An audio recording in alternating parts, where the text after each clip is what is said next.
অসমের মুখ্যমন্ত্রী হেমন্ত বিশ্ব শর্মা কলকাতায় এক সমাবেশে বক্তব্য রাখতে গিয়ে শর্মা বলেন, ঔরঙ্গজেব যেহেতু হিন্দু ধর্মের অবসান ঘটানোর শপথ দিয়েছিলেন কিন্তু ব্যর্থ হয়েছেন, তেমনই মমতা এবং রাহুল গান্ধী উভয়ে ব্যর্থ।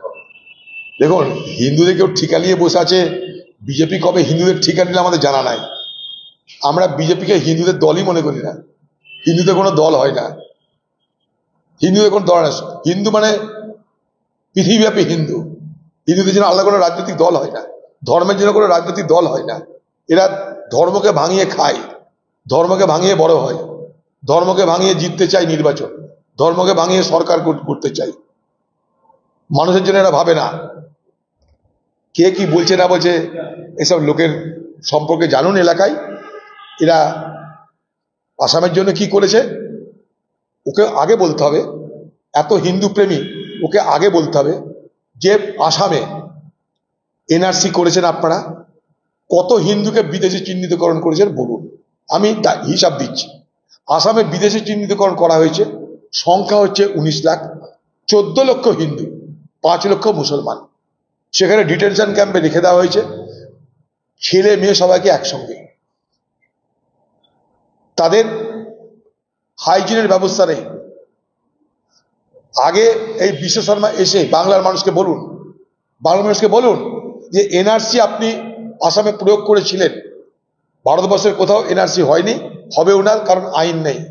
আপনি আসামে প্রয়োগ করেছিলেন এবং ভোট করার সময় হিন্দু মুসলমানের রাজনীতিকে বিভাজিত করে ভোট করেছিলেন। সেই এনআরসির তালিকায় আজকে 14 লক্ষ হিন্দুর নাম আর 5 লক্ষ মুসলমানের নাম এলো। তাদের কি করলেন আপনি সেটা বলুন। আপনি বলুন কটা লোককে বাংলাদেশে পাঠিয়েছেন আপনি? আপনার ক্ষমতা আছে একটা লোককে বাংলাদেশ পাঠানোর?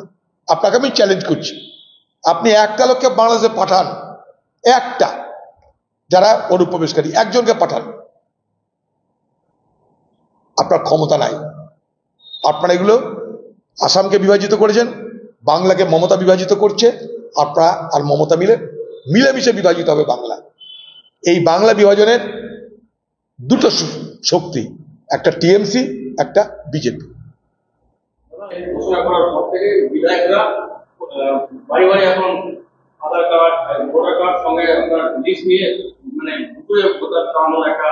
দেখুন, প্রথম কথা আছে যে বিধায়কদের সেই এক্সিকিউটিভ ক্ষমতা আছে কিনা জানি না এটা কোন আইনে আছে। আমরা নিশ্চয় ভোটার লিস্ট চেক করতে পারি, ভোটের সময় আমাদেরকে দেয় স্লিপ, সেটা সরকার দেয়, আমরা সে মতো চেক করি।